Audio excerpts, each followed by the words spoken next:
La première définition d'un témoin est un producteur de preuves. La deuxième définition d'un témoin est un prédicateur. Et ce prédicateur n'est pas un théologien. C'est celui qui dit ce qu'il a vu à l'avance. Ce sont deux choses différentes. 1 Jean 1, du verset 1 au 2, ce qui était dès le commencement, ce que nous avons entendu, ce que nous avons vu de nos yeux, ce que nous avons contemplé et que nos mains ont touché concernant la parole de vie, c'est ce que nous vous annonçons.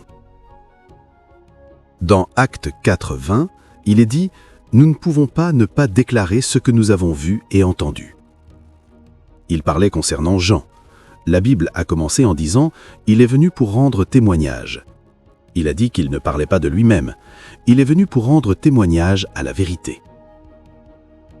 Cependant, si tu vas en Jean 3, il a dit « Ce qu'il a vu et entendu, c'est cela qu'il proclame ». Et donc, tu ne peux pas être exact, sauf si tu as vu et entendu. Tu peux entendre par ton étude de la parole, tu peux entendre par l'enseignement de personnes approuvées, que Dieu te recommande ou recommande à toi. Mais quand il faut voir, il doit y avoir une rencontre. Et donc, c'est le produit d'un entraînement et de rencontres. Un homme qui est prédicateur doit être formé et enseigné dans la parole de Dieu. Parce que quand il t'enseigne, ce n'est pas seulement pour être doctrinalement correct, c'est en réalité pour avoir une exactitude de caractère. C'est pourquoi la formation est importante, parce que le prédicateur et sa prédication, le messager et son message doivent être une seule et même chose. Et cela demande beaucoup d'entraînement à travers un processus pour y parvenir. Et par-dessus la formation, il doit y avoir une rencontre. Tous les prédicateurs des Écritures ont eu des rencontres. 2 Pierre 1, versets 20 et 21 dit « Sachez avant tout qu'aucune prophétie de l'Écriture n'est d'une interprétation privée. Car ce n'est pas par une volonté d'homme qu'une prophétie a jamais été apportée, mais c'est porté par l'Esprit Saint que des hommes ont parlé de la part de Dieu. » Ils ont eu des rencontres, et c'est cela qui a autorisé le message qu'ils ont communiqué. Et donc, la deuxième définition d'un témoin est un prédicateur. Quelqu'un qui est formé et enseigné dans la parole et qui a eu des rencontres personnelles avec la parole de Dieu ou avec le Seigneur lui-même. Il a dit « Puisque plusieurs ont entrepris de composer un récit des choses qui se sont accomplies parmi nous, selon ce que nous ont transmis ceux qui ont été dès le commencement témoins oculaires et qui sont devenus ministres de la parole, il m'a semblé bon à moi aussi, après avoir fait des recherches exactes sur tout depuis le commencement, de t'en écrire un récit ordonné, excellent Théophile, afin que tu reconnaisses la certitude des enseignements que tu as reçus. » Donc, si tu n'es pas enseigné, tu ne connaîtras pas la certitude des choses qui sont crues. Et donc, quelqu'un d'autre qui a eu une compréhension parfaite doit le communiquer à un autre. La Bible a parlé d'Apollos, il était puissant dans la parole, mais il y avait 2 personnes qui l'ont rencontré, Aquila et Priscille. Elles ont dû lui enseigner la parole plus exactement. Donc, si tu n'es pas enseigné, si tu n'es pas formé et si tu n'as pas eu de rencontre, tu ne qualifies pas pour parler des affaires du royaume. Je t'écris, excellent Théophile, concernant tout ce que Jésus a commencé à faire et enseigner. Il n'a pas dit « Jésus a commencé à enseigner », il a dit « Jésus a commencé à faire ». Donc, le monde veut voir. Quand tu dis que Dieu est vivant, ils disent « Où est-il » ? Si tu n'as pas la capacité de démontrer Dieu, peu importe à quel point ton message est intelligent, il ne pourra pas toucher une génération. Et donc, quand Paul arrivait à Corinthe, dans 1 Corinthiens chapitre 2 à partir du verset 1, il a dit « Pour moi, frères, quand je suis venu chez vous, ce n'est pas avec une supériorité de langage ou de sagesse que je suis venu vous annoncer le témoignage de Dieu. » Même si je suis un orateur, vous savez que Paul est allé dans une ville, il a parlé, ils ont dit « Les dieux sont descendus parmi nous ». Quel genre de parole est cela ? Il a dit « Même si je suis un orateur, je ne suis pas venu chez vous avec l'excellence de la parole pour vous déclarer le conseil de Dieu. » Il a dit « Quand je suis venu avec une démonstration d'esprit et de puissance, parce que c'est cette démonstration qui les convaincra que tu es différent d'un simple conférencier. C'est cette démonstration qui les convaincra que ce que tu dis n'est pas un produit d'intelligence humaine, mais qu'il y a un appui du règne divin. Parce que cet appui leur fera savoir que le monde ne se limite pas à ce qu'ils voient. Il y a des doigts invisibles qui manipulent la civilisation des hommes. Et c'est sur la force de cette réalité qu'ils voient qu'ils peuvent te donner de l'attention. Si tout ce que nous avons à dire ce sont des mots, alors nous avons encore un long chemin à faire. Quand Jésus les a envoyés, dans Marc 16 à partir du verset 17, il a dit « Voici les signes qui accompagneront ceux qui auront cru. En mon nom, ils chasseront les démons, Numéro 2, ils parleront de nouvelles langues. Numéro 3, si jamais ils boivent quelque chose de mortel. Comment peux-tu appeler quelque chose de mortel et dire que les hommes doivent le boire? Il ne les encourage pas à boire, mais il dit, par hasard, s'ils en boivent, cela ne leur fera pas de mal, parce que c'est mortel. Mais pour toi, cela n'aura aucun pouvoir sur toi. Et il a dit, ils marcheront sur les scorpions et les serpents, et rien ne pourra les nuire. C'est la première définition d'un témoin.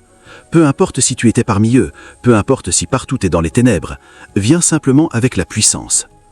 Quand Dieu a appelé Moïse, il était en Égypte auparavant. Mais quand Moïse est revenu, ce ne sont pas ses vêtements qu'il a changés, il portait autre chose. Quand il est retourné devant Pharaon, il ne parlait plus le langage des sages d'Égypte, il est venu avec quelque chose que Pharaon ne connaissait pas. La main de Dieu s'est étendue sur le pays. Parce que Dieu lui-même a dit « J'étendrai ma main et je frapperai Égypte avec tous mes signes et mes prodiges ». Le langage que Pharaon a entendu était un langage de 10 lettres et ce sont toutes des plaies. Il est venu avec des plaies et quand Pharaon a vu ces plaies, même les magiciens de Pharaon ont dit « C'est le doigt de Dieu ». Cet homme ne parle pas parce qu'il a lu un livre, il parle à partir d'un règne où habitent des oracles qui dépassent le temps. Et si nous sommes sages, nous ferions mieux de les laisser partir. Et le moment est venu où Pharaon s'est réveillé au petit matin et a dit « Allez, emportez tout ce qui vous appartient ». Pendant qu'il partait, Pharaon a encore changé d'avis. La puissance n'était pas terminée. Quand il poursuivait Moïse, la Bible dit que le sol commençait à bloquer les roues de leurs carreaux. Leurs chevaux ne pouvaient plus avancer. Quelque chose s'est produit. La nature a commencé à s'aligner avec les forces de Moïse. Et quand Moïse est arrivé devant la mer Rouge, il n'y avait aucune technologie de bateau. À cette époque, Nirson ne traversait jamais une rivière. Si tu rencontrais une rivière, tu faisais demi-tour et tu allais chercher une montagne. Parce qu'il n'y avait aucune intelligence par laquelle des mortels pouvaient marcher sur les eaux. Et Moïse est arrivé, il a étendu son bâton, et la Bible dit que par un souffle de ses narines, il a fendu la mer Rouge. Et Moïse et son peuple ont marché à sec. Pharaon a pensé que c'était une coïncidence. Ah, il a dit par la foi. Même Moïse a dit marcher à travers la mer Rouge à sec, et Pharaon a essayé de marcher, et il s'est noyé. Cette noyade est devenue un mémorial. Et partout où Israël allait, il y avait une histoire. Ces hommes, dans toutes les villes où ils entraient, ils dévoraient les peuples parce que leur Dieu était au milieu d'eux.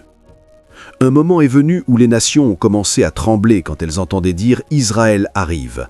Elles se mettaient à trembler, soit vous coopérez avec eux, soit vous êtes en difficulté. Tellement que Balak a dû engager Balaam pour les maudire, parce qu'il savait que ces gens n'étaient pas seulement une race, il y avait une puissance qui habitait au milieu d'eux. Et donc, la troisième définition d'un témoin est un martyr. La quatrième définition d'un témoin est une vigne fructueuse. Tout témoin, tout vrai témoin, est fructueux dans son entreprise.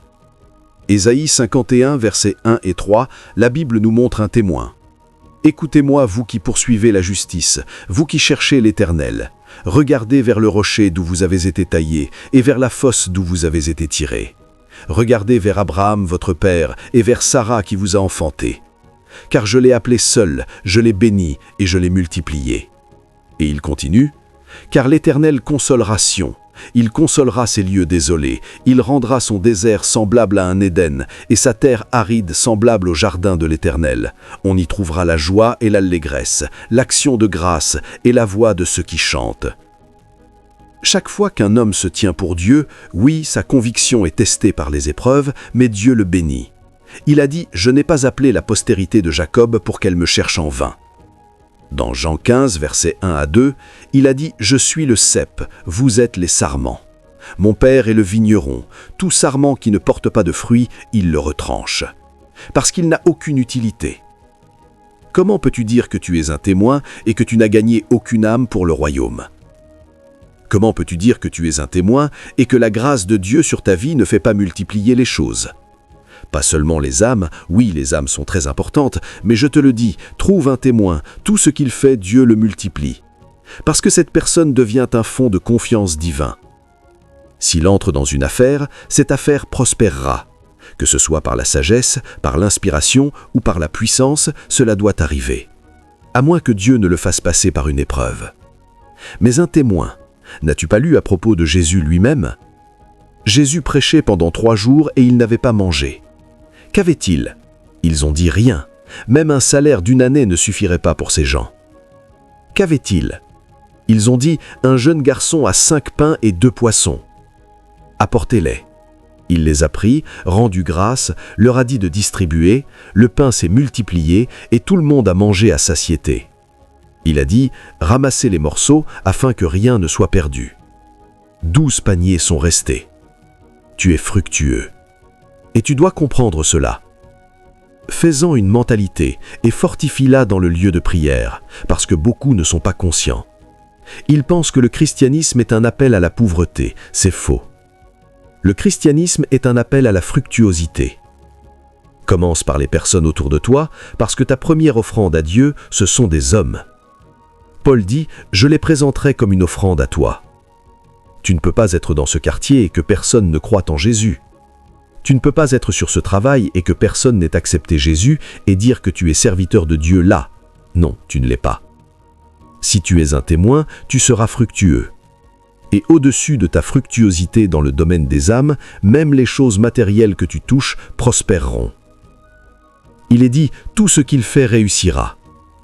Mais pour que cela arrive, d'abord tu dois avoir la mentalité de responsabilité. Ce territoire où je suis maintenant, un ange ne viendra pas gagner des âmes ici. C'est moi qui les gagnerai. En fait, le moment vient où tu deviens si fructueux que quand tu vas à l'église, tu y vas avec 3 ou 4 bus. Parfois, tu deviens si fructueux qu'ils n'auront pas l'autre choix que de commencer une cellule de prière dans ton environnement. Que fais-tu si 50 personnes reçoivent de toi chaque semaine ? Que fais-tu si 1000 personnes reçoivent de toi chaque semaine ? Ils devront commencer à t'écouter. Dans les temps anciens, la plupart des ministres n'avaient pas de structure organisée où ils étaient ordonnés. Ils étaient simplement en feu pour Dieu, et chaque jour des gens commençaient à se rassembler autour d'eux. Quand Jean a résumé son ministère, il a dit « Mon ministère est la communion avec le Père ». Ce qui était dès le démarrage, nous l'avons entendu, nous l'avons vu, nous l'avons contemplé et nous l'avons touché, et nous sommes venus vous inviter à cette intimité. Ce n'est pas une organisation d'église. Ce n'est pas une institution. C'est une invitation à la communion. C'est pourquoi nous appelons nos réunions communion, parce que tout est une question de communion. C'est tout à propos de l'intimité. Ce n'est pas une institution.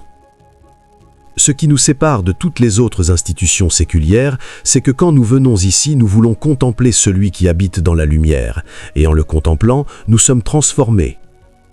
Car nous tous, le visage découvert, contemplant comme dans un miroir la gloire du Seigneur, nous sommes transformés en la même image, de gloire en gloire, par l'Esprit du Seigneur. Tu ne peux pas être témoin sans intimité. C'est ton intimité qui rend ton témoignage efficace. Ton témoignage sera stérile sans communion. Quand tu construis ta communion, même si tu dis simplement à quelqu'un « Jésus est Seigneur », il entendra quelque chose de différent. Parce que pendant que tu parles, le Saint-Esprit interprétera. Il a dit « Ne touchez pas à mes oints. Ne faites pas de mal à mes prophètes. » Il a dit « Quand ils marchent de ville en ville, Dieu tonne au-dessus d'eux. Ne touchez pas, ne touchez pas. » Ceux-là sont des témoins. Oh, mon cœur est lourd, parce que je veux voir les puissances des anciens. Que nous est-il arrivé pour que aucun homme ne puisse plus parler et que le sang obéisse ? Que s'est-il passé ? Que s'est-il passé ? Comment Moïse a fendu la mer Rouge ? Que s'est-il passé ? Qu'un homme puisse marcher dans la plus forte civilisation de son temps. Tu ne parles pas à Pharaon. Pharaon était appelé un dieu. C'est un fils de Dieu. Tu n'apparais pas devant Pharaon. Tu es en difficulté. Mais un homme est venu avec un bâton et a dit « Laisse partir mon peuple pour qu'il me serve. » Et un seul homme peut détruire toute une civilisation. Il y avait un système économique, il y avait un système militaire. Les architectures de l'intelligence humaine étaient là. Mais il est venu avec une puissance qui n'avait aucun regard pour le protocole humain. Que nous est-il arrivé ? Ce n'est pas un étonnement que David a crié. Il a dit « Je veux voir ta gloire comme je l'ai vue dans le tabernacle. » Il y a quelque chose que nous devons désirer ardemment. C'est la puissance des âges à venir. Nous sommes nus sans puissance. Nous ne sommes pas venus ici pour parler. Nous sommes venus ici pour montrer à un monde mourant qu'il y a un Dieu appelé Alpha et Oméga. Il était, il est et il vient. Nous sommes venus ici pour dire à un monde que nous ne dépendons pas du gouvernement formé par les hommes. En contraire, il est dit, le gouvernement sera sur son épaule. Nous sommes venus ici pour annoncer à un monde qu'il y a quelque chose d'éternel que nous portons sur nos épaules. Parce que quand nous crions, les esprits mouvent. Sois fructueux. Dès que tu commences à être fructueux dans le gain des âmes, tout le reste que tu commences à faire, le même esprit y entre. Donc, d'abord, considère-le comme une responsabilité. C'est ma responsabilité de montrer Christ aux gens dans ce bureau. C'est ma responsabilité de montrer Christ aux gens dans ce quartier. Et ensuite, pendant que tu construis cette mentalité, tu commences à l'alimenter dans la prière, pendant que tu étudies, pendant que tu pries, pendant que tu fais confiance à Dieu pour te transformer afin que ta transformation puisse affecter une autre personne, alors tu commences à prendre le contrôle. Mais si tu t'appelles témoin parce qu'il y a des vies que ta propre vie a touchées comme témoignage, que tu représentes Dieu suffisamment, parce qu'un témoin n'est pas nécessairement un titre, c'est l'impact. C'est la capacité de révéler Christ, et cette révélation doit être assez puissante pour affecter quelqu'un d'autre. Ce n'est pas à propos de prêcher depuis une chaire. Partout où tu vas, au marché, dans ton bureau, partout, tu dois être fructueux. C'est la 4e définition d'un témoin. La 5e définition d'un témoin est un homme de communion. Tu ne peux pas représenter un être et ne pas avoir de relation avec cet être. Ce n'est pas possible. Pour ceux d'entre nous qui prêchons, je peux vous dire que si ma communion avec Dieu est affectée, je crierai, mais vous ne pourrez pas sentir la vie, vous ne pourrez pas sentir le feu, vous ne pourrez pas sentir l'esprit, vous ne pourrez pas sentir l'essence.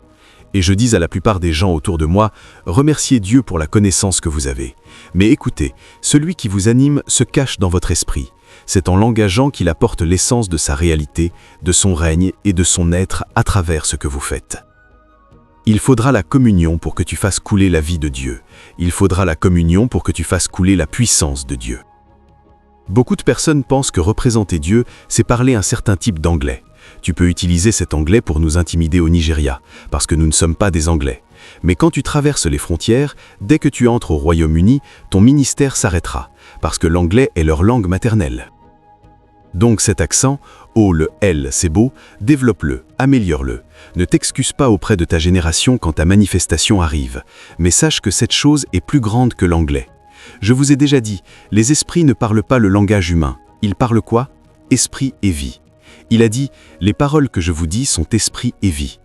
Et si tu veux parler esprit et vie, il doit y avoir une communion vitale. Regarde chaque témoin des Écritures, ils sont la molécule lourde de l'intimité. Lourde. Le poids d'un homme est lié à la profondeur de son intimité. Un homme qui n'a pas d'intimité peut parler le langage le plus éloquent. Personne n'interagira avec lui. Les gens, s'il s'agit d'intelligence, ils ont la parole. Ils en ont trop. Tu écoutes certains d'entre eux, ils te fascineront. Va t'asseoir, va cliquer sur YouTube et écoute un discours d'Obama. Un homme qui parle pendant 50 minutes sans consulter quoi que ce soit, en te donnant des données, en entrant dans l'histoire, en faisant remonter toutes les dimensions de la poésie, les expressions, les phrases trop éloquentes. L'autre fois, j'écoutais son discours à la Chambre des communes britannique. C'était la première fois qu'un président américain s'adressait au Parlement britannique. En fait, l'homme qui l'a présenté, quand j'ai entendu l'introduction, je me suis levé. Ces gens, cette chose est leur langue, cette chose est leur langue. Et Obama s'est levé et a parlé pendant plus de 50 minutes sans consulter aucun livre. Quand il a fini, ils ont applaudi, ils n'arrêtaient pas. Ils continuaient à applaudir. Ils ont dû dire « c'est bon, c'est bon ». Et puis, j'ai entendu un autre discours, la première fois qu'il a déclaré son intention de devenir président. Ce n'est pas le discours « l'audace de l'espoir ». Je pense qu'il l'a fait dans sa circonscription. Cher Seigneur Jésus, je dis que je serai excellent dans ma communication. Tu dois l'être, tu dois l'être. Mais par-dessus tout cela, tu dois te cacher en Dieu. Ce sont ceux qui demeurent dans le lieu secret du plus très haut. Ils demeurent à l'ombre du Tout-Puissant. Ils demeurent. Tu dois demeurer à l'ombre du Tout-Puissant afin de pouvoir apporter le témoignage de Dieu. Il a dit, de Sion sortiront des sauveurs. Donc si tu n'as pas eu de place dans Sion, tu ne peux pas surgir comme sauveur. C'est ton rapport intime avec Dieu qui anime ton engagement. La sagesse dont tu as besoin, la fraîcheur de révélation et d'imperception sont toutes le produit d'un règne où l'esprit qui est lumière demeure. Et donc, la 5e définition d'un témoin est quelqu'un qui est lourd en communion. Romains 8, verset 35, « Qui nous séparera de l'amour de Christ ? Sera-ce la tribulation, ou l'angoisse, ou la persécution, ou la famine, ou la nudité ?» Le gars s'est assis. Il se demandait jusqu'à quel point j'aime ce Dieu et le sers. Quelle est cette chose qui me fera changer d'avis? Je respecte les choses que les gens traversent. Et croyez-moi, les gens traversent beaucoup. Il serait insensible de regarder de haut la détresse des hommes. Mais vous savez, quand nous élevons des témoins, nous ne les dorlotons pas. Parce que si vous les dorlotez, vous réduirez le potentiel de leur destinée et de leur appel. Ce sont les Écritures, et c'est pourquoi, surtout parce que nous parlons beaucoup aux jeunes, nous sommes un peu agressifs afin qu'ils sachent à quoi ils sont confrontés. Ce n'est pas parce que vous n'êtes pas sensible, mais vous voyez, même si ta femme meurt, ou ton mari meurt, ou ton premier fils meurt, cela n'est pas une raison suffisante pour dire « Dieu, je n'y vais plus ». Cela signifie que tu n'es pas un témoin, parce que cette Bible que tu lis, certaines personnes, on les attachait à un poteau et on leur disait « Où est la Bible que tu caches ?» Elles ne répondaient pas. On tuait leurs enfants, on brûlait le premier, on décapitait le deuxième, on passait l'épée à travers le troisième. Afin que la Bible arrive dans une autre ville, elles se taisaient, et toute leur famille périssait devant leurs yeux avant qu'elles-mêmes ne soient brûlées vives. C'est ainsi que tu as entendu parler de Jésus. Tu n'as pas entendu parler de Jésus parce qu'un prédicateur intelligent l'a prêché. Tu as entendu parler de Jésus parce que le sang des martyrs coulait comme une rivière et ils ont porté la Bible d'une génération à une autre. 1 Corinthiens 11, versets 30 à 31, je vous montre quelques écritures afin que vous sachiez comment notre christianisme a été dilué. Le gars perd son emploi et dit « Non, le christianisme est une arnaque ». Il perd son père, il dit « Non, je n'y vais plus ». Ta sœur meurt, il dit « Non ». Ce gars prie. Pourquoi est-il mort? Pourquoi ne vas-tu pas lire le livre de Job? Sais-tu à combien de fois Job a prié? Mais il se passait quelque chose dans le ciel, Dieu argumentait, parce que le diable est venu défier Dieu. « J'ai conquis Édom, il n'y a aucun témoin là-bas. » Il a dit « As-tu regardé mon serviteur Job ?» Donc, la détresse de Job, c'est ce dont Dieu se vantait. Tous ses biens étaient effacés, ses enfants étaient effacés. Sa femme est venue et lui a dit « Maudis Dieu et meurs. Pourquoi parles-tu comme une des femmes insensibles ?» Même Dieu ne l'a pas motivé, parce que c'était une bataille entre Dieu et le diable. Aucun homme n'était là. Même l'emploi que tu occupes, n'est-ce pas parce que tu l'as béni? Tu penses que ce que nous faisons ici est à propos de bénédiction. Va et prends tout ce qu'il a, voyons. Alors ce que nous faisons ici est plus profond que les choses matérielles. C'est un rapport intime entre un mortel et un immortel. Avec ou sans matériel, l'homme tiendra debout. Et le diable a tout pris. Il a dit peau pour peau. Un homme peut être insensible et ne pas se soucier de ses enfants. Laisse-moi l'affliger. Il a dit va, ne le tue pas, mais afflige-le.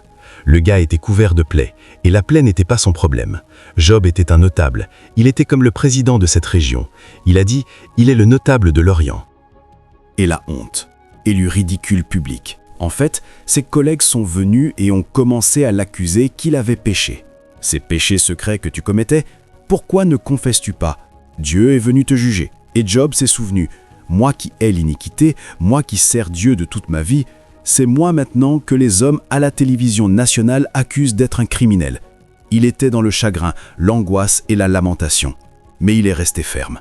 Quelqu'un se lève simplement et dit « Cette personne est fausse, ceci est faux ». Et il y a tellement de batailles et de combats dans le corps de Christ, 90% de ceux qui disent que quelqu'un est faux, ce n'est pas parce que le Saint-Esprit le leur a dit. Ils n'ont pas ce discernement, parce que si tu as ce niveau de discernement, tu as aussi l'amour.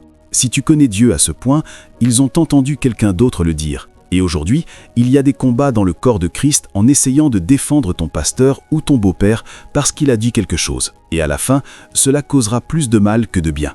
Donc, abordons rapidement ce sujet. La nécessité d'être authentique. Romains chapitre 2, Paul posait une question. Et la question que Paul posait était pour créer l'harmonie qui existe ou qui devrait exister entre la prédication et le prédicateur, le message et le messager. Il a dit « Toi donc qui enseignes les autres, tu ne t'enseignes pas toi-même » Il a dit « Toi qui prêches qu'on ne doit pas voler, voles-tu » Parce que Paul a découvert que ces gens prêchent un message, mais ils vivent une autre vie. Et donc, Paul attirait leur attention sur le fait que l'autorité d'un enseignant n'est pas seulement un message exact. Oui, le message doit être exact, mais plus important encore, la vie doit s'aligner sur le message. C'était la question. Et donc, l'authenticité, c'est en réalité ta capacité à avoir le bon message, qui est Christ et son royaume, et ensuite pour que ta vie reflète le message que tu prêches. C'est ce que signifie être authentique. Si ton message est faux et que ta vie est droite, tu n'es toujours pas authentique. Et si ton message est droit et que ta vie est fausse, tu n'es pas authentique. Parce qu'il doit y avoir une harmonie entre le prédicateur et sa prédication, le message et le messager.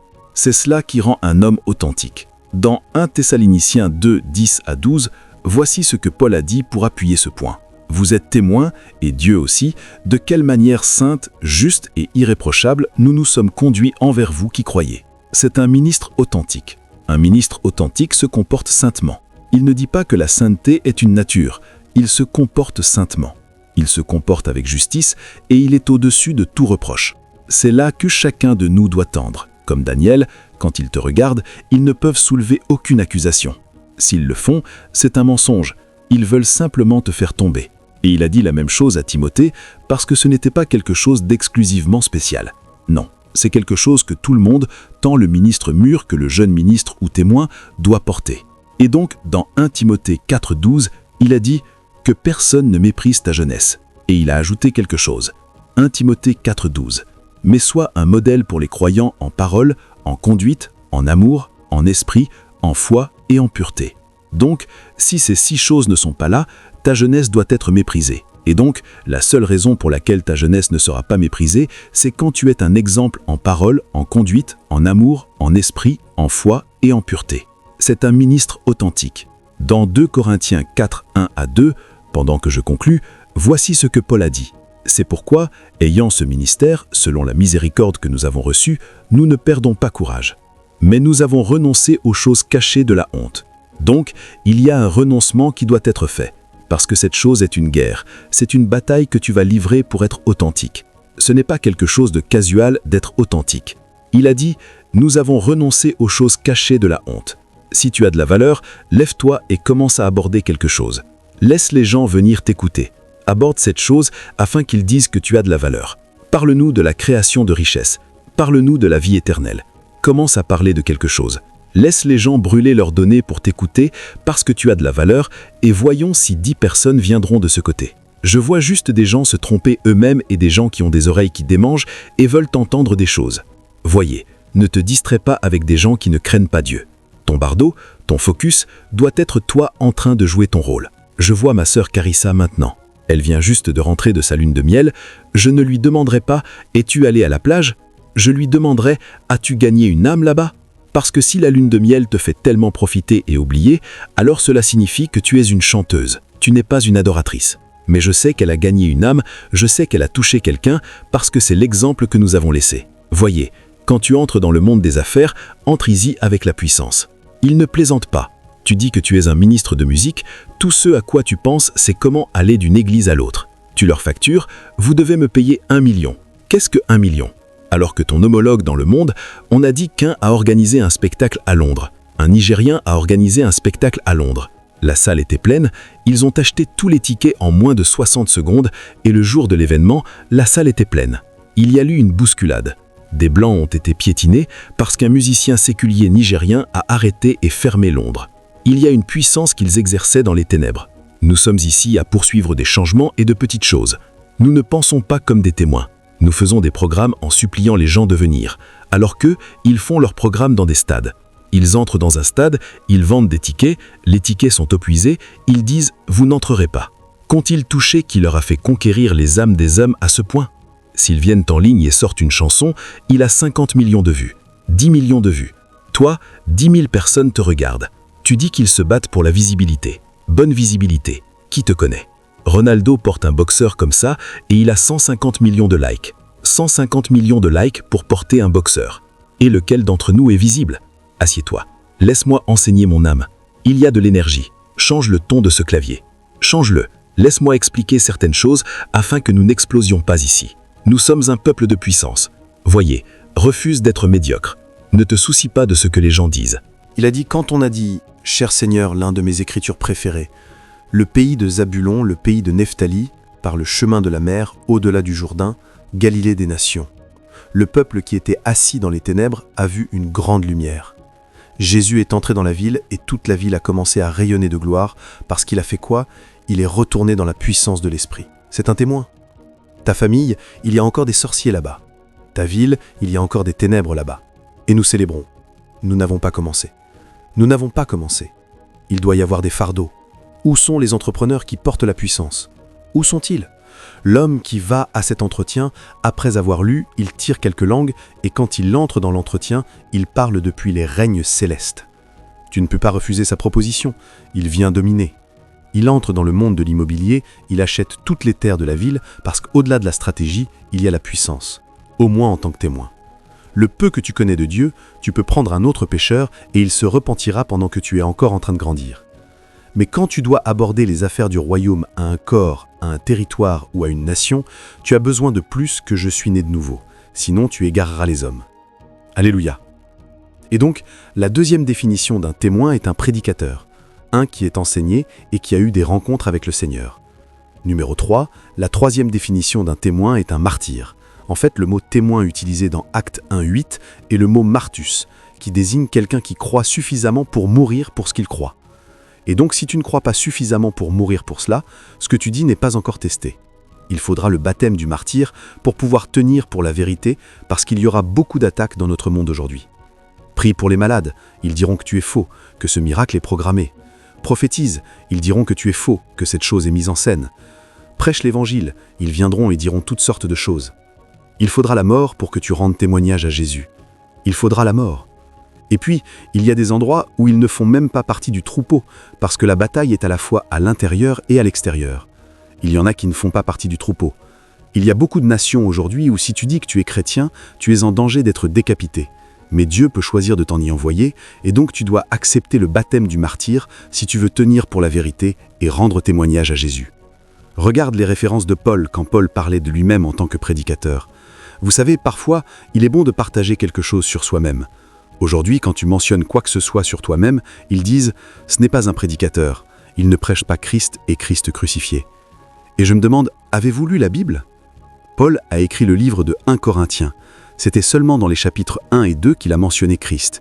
Il est entré au chapitre 3 et a commencé à traiter des questions de caractère, de la pureté sexuelle à la vie d'église, au mariage, au don de l'esprit. Si nous disons seulement Christ est mort pour nos péchés, comment les gens sauront-ils comment se comporter avec leurs prochains? Comment les gens sauront-ils comment se comporter dans leurs affaires? Vous vous demandez quel livre ils lisent. Surtout nous, en Afrique, la médiocrité, l'envie, la compétition, la jalousie ont paralysé la nation. Nous sommes ceux qui ne font rien. Nous sommes ceux qui se battent contre tout le monde. Envie. Vous allez dans le pays de l'homme blanc, quelqu'un ressuscite les morts, ouvre les yeux des aveugles, il compile leurs noms et les appelle les généraux de Dieu. Et nous allons lire, nous les célébrons. Il n'y a rien de mal à honorer la grâce de Dieu de n'importe où. Mais où sont les généraux de Dieu en Afrique? Ils ne s'en souviennent pas, parce que c'est seulement persécution, haine, mécréance. Comment un homme peut-il faire de son appel personnel d'écrire sur les exploits des autres, pour te montrer le cœur, et ces livres ont inspiré des millions à avoir de l'impact? Tu commences à parler de quelqu'un que Dieu aide, ils disent « tu cherches de la visibilité, tu es juste démoniaque, des bêtises démoniaques ». Tu honores un ancien, ils disent « tu essaies d'obtenir une validation ». Un homme peut-il faire un homme? Même si Dieu choisit de t'utiliser comme un canal, c'est lui ultimement qui fait les hommes. Si tu fais des hommes, combien en as-tu fait? Pourquoi pointer du doigt une ou deux personnes? Est-ce que ce sont toutes les personnes qui sont passées par toi? Tu entends des bêtises à cause de la mécréance humaine. Ils ont dit « faisons l'homme à notre image ». C'est la divinité qui fait les hommes. « Suis-moi, je vous ferai de pécheurs d'hommes ». À cause de sa miséricorde, il peut choisir d'utiliser un homme comme un canal. Mais s'il ne met pas son doigt là, fait cette chose pendant 10 ans, rien ne se passera. Et c'est pourquoi même nous que Dieu utilise pour aider d'autres personnes à se tenir debout, nous savons qu'il y a 1001 personnes qui sont passées par nous. Parfois c'est 2 ou 3, parce que ce n'est pas nous, c'est Dieu qui fait son œuvre. Nous avons besoin de témoins. Nous avons besoin de témoins. Nous sommes poreux. S'il vous plaît, asseyez-vous. Asseyez-vous. Laissez-moi lire les Écritures. C'est une étude biblique. Ce n'est pas juste prier pour que les yeux des aveugles s'ouvrent. Non, cela arrive à l'église, sur les terrains de croisade et parfois sur les marchés et là où nous allons. Nous parlons de conquérir des systèmes, de conquérir des nations par la puissance. Des témoins comme Moïse, des témoins comme Élie, des témoins comme Jonas. Ils ont dit, quand Jonas a parlé, le roi a déchiré son vêtement, même les animaux à Ninive ont jeûné. Nous parlons de témoins comme Jean, que toute la ville migrait pour le rencontrer dans le désert à cause de la puissance qu'il commandait. Des témoins comme Paul, que quand ils écrivent, ils n'ont pas besoin d'être là, prends leur mouchoir, même les démons répondront. des témoins éternels. Il a dit « Vous recevrez de puissance ». C'est pourquoi il n'a pas dit « Vous recevrez une formation ». Oui, la formation en fait partie. Il n'a pas dit « Vous recevrez un disciplinat ». Oui, le disciplinat en fait partie. Mais ce qui le couronne, c'est la puissance. Vous recevrez de puissance afin que vous soyez mes témoins. Et donc, le résumé de ce que Jésus a appelé les personnes qu'il a formées est un témoin. Il y a une onction pour prendre le contrôle qui recèle maintenant sur les personnes, sur les systèmes, sur les territoires, l'onction, une puissance. Une puissance qui te fera conquérir comme un guerrier. Des armes de guerre anciennes sur le terrain, en ligne, des hommes anciens sont armés, des armes sophistiquées de l'esprit.